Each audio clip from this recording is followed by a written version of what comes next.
All right, Charger Nation, welcome back to the Charger Leadership Academy, week 4 of the Charger Leadership Academy. I don't know where the time's gone. It's been a lot of fun here getting to catch up with some of our alumni.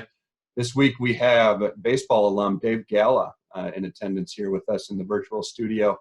Dave is a UNH Charger Athletics Hall of Fame member, inductee. He's also currently the vice president of People United Bank, and he's actually serving his third year of a 2-year term. I'll let you tell him a little bit more about that, of the as being president of the Alumni Association Board of Directors. Dave, welcome to the studio. Thanks for having me. Hey, Dave, why don't we get started here with our leadership quote of the week, right? We like to kick this off with a little bit of added motivation or something to think about. So I'll kick it off with mine, and then at the end of the episode, I'll give you about 10 minutes here to think about it, what your favorite leadership quote is. So I'll kick it off with our leadership quote of the week coming from my office. I'm a huge Packers fan, so it's from Vince Lombardi, of course. It's winning is not a sometimes thing. It's an all the time thing. And I think that goes for athletes, certainly on the field, but also off the field. You got to focus on making sure that you're having a winning mindset in everything you do at all times. So to kick off things here, Dave, why don't you tell me a little bit about your history and your time as a Charger, how you got to UNH, and kind of what it meant for you to be a student athlete. Sure. So first off, thanks for having me. This is a really great opportunity, not only to connect with you, but also with the student athletes and students of University of New Haven. So my trip to University of New Haven was a little unorthodox. I actually transferred in my sophomore year after following a freshman stint at Marietta College in Ohio, where I played baseball.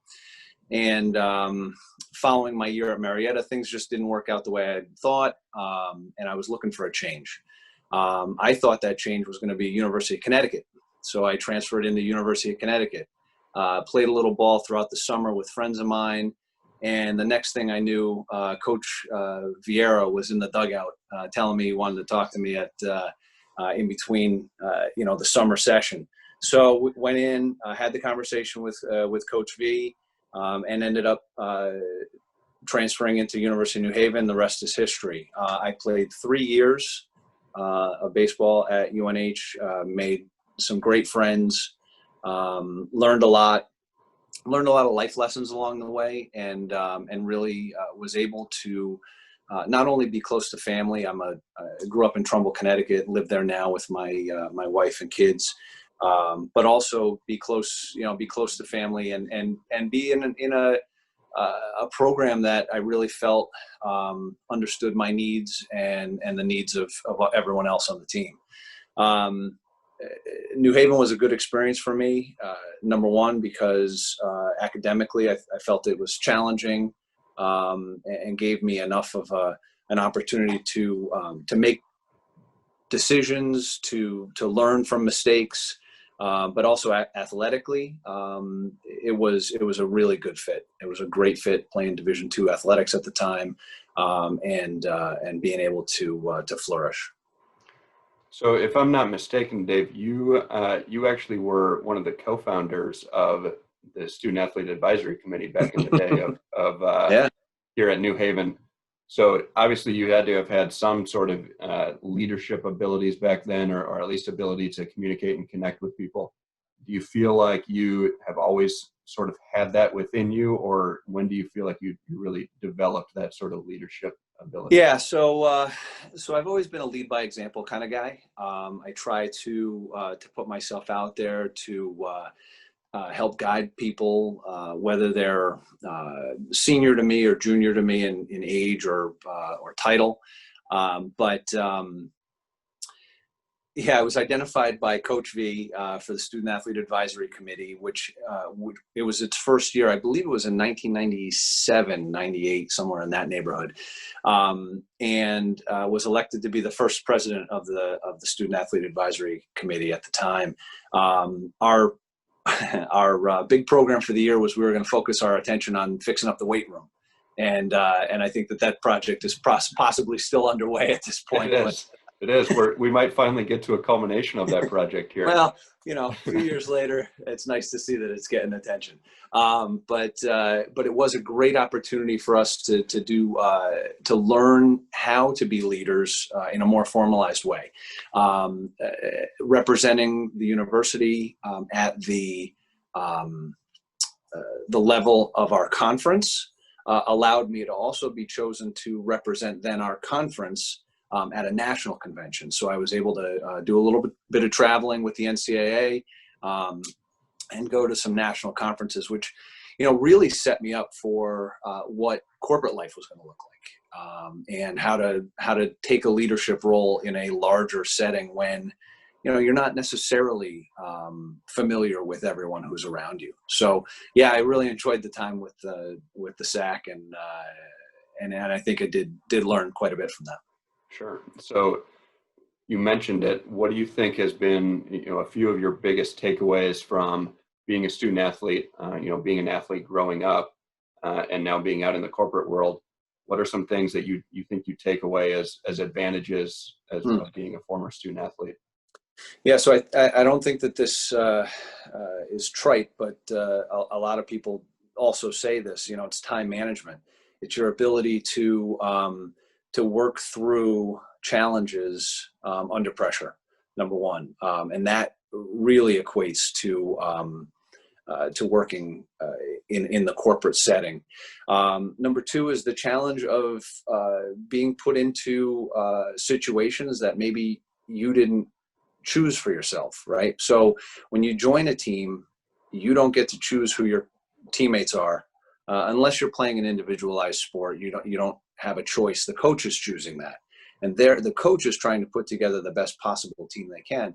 But within that team, there's always, there could be some tension, there could be some differences in philosophies, there could be a power struggle, and learning how to get through all of those is something that team sports especially really teaches you as you're going through. So, as an example, in football, if everybody's not pulling in the right direction, you're not going to make that 10-yard play. In baseball is a little bit different.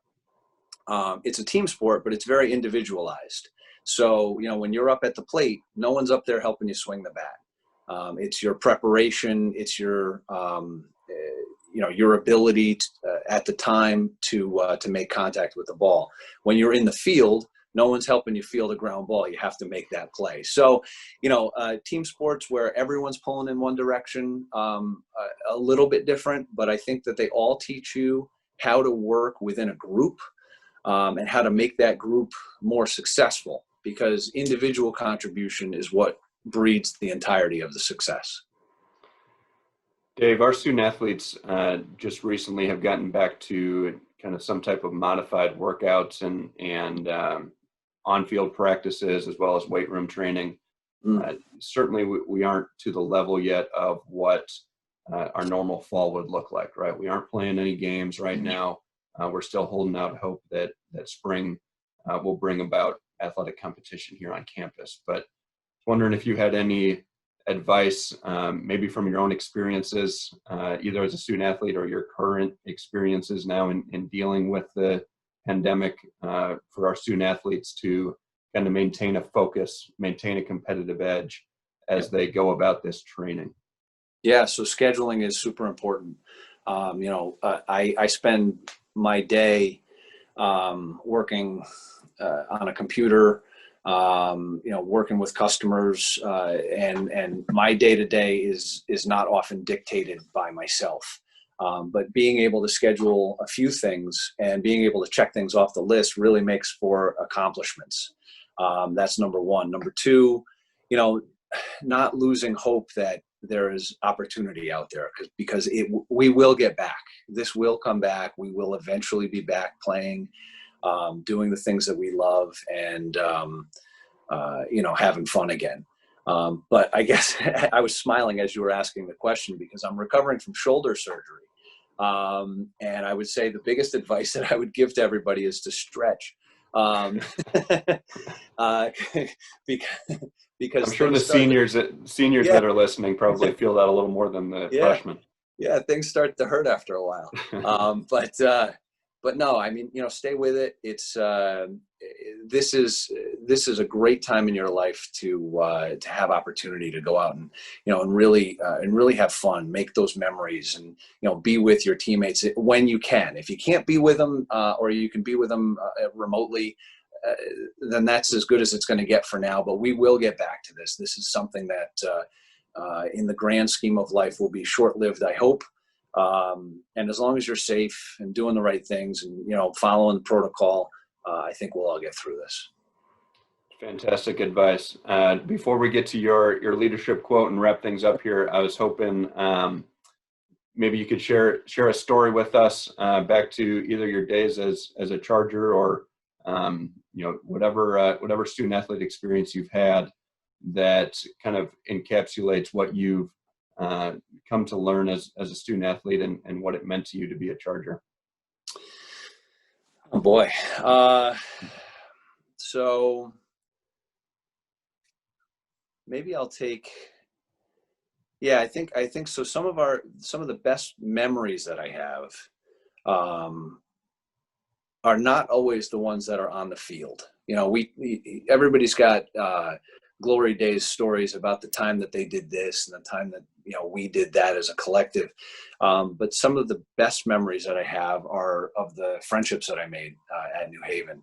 So I can remember times when we were on the bus or in the van driving back and forth from games, and our the stories that we would tell in there, which I, by the way, cannot share on this video, are things that I still remember to this day and smile about. But I was on the phone with one of my co-captains, Jay Sheets, who is a 99 grad as well, also a Hall of Famer.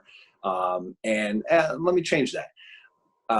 Back Christmas time, Jay Sheets and Rob Skinnon, all three of us Hall of Famers, 06, 07, 08, we're out at a holiday event that we just put together. So it was families that got together, and we just sat around and reminisced. We were out, grabbed a slice of pizza, and we're hanging out. And the stories that we shared from our times at New Haven were just priceless. We talked a lot about Coach V, who is a legend. Some of the newer players, unfortunately, don't have a chance to interact with him probably as much.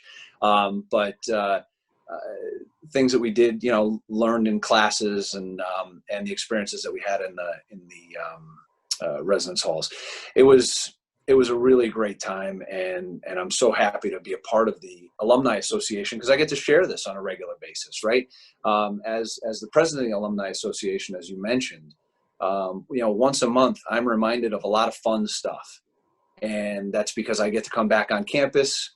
Every time I come back to campus, I call my roommates in the car on the way up or on the way back.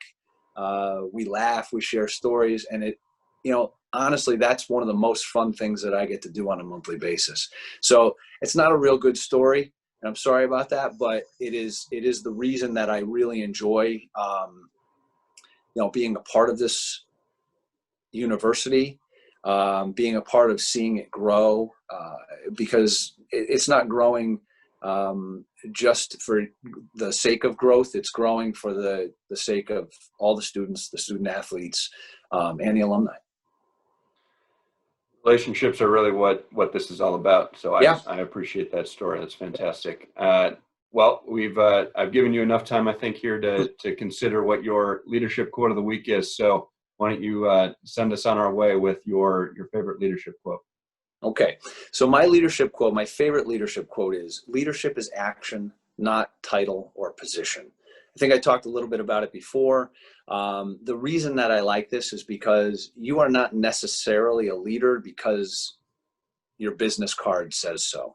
Because you're the president and CEO, doesn't make you necessarily a leader. A leader is somebody who takes that action, who is able to step up when time comes up, and who can lead by example. I think I mentioned that earlier. So I really think that especially student athletes have the ability in their daily sports lives to step up and be leaders. And it doesn't have to be all the time, but you will find that if you have an opportunity to do it and you take that advantage, as time rolls on and you get to do it again and again and again and again, lo and behold, guess what? You're the leader.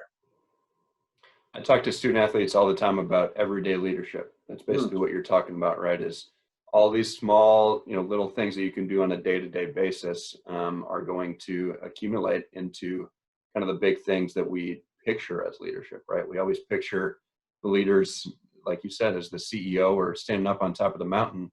Right. It takes a lot of small actions to get there, or to really put yourself in a leadership position. Right. And you hear a lot, your coaches will probably mention to you, showing up is important.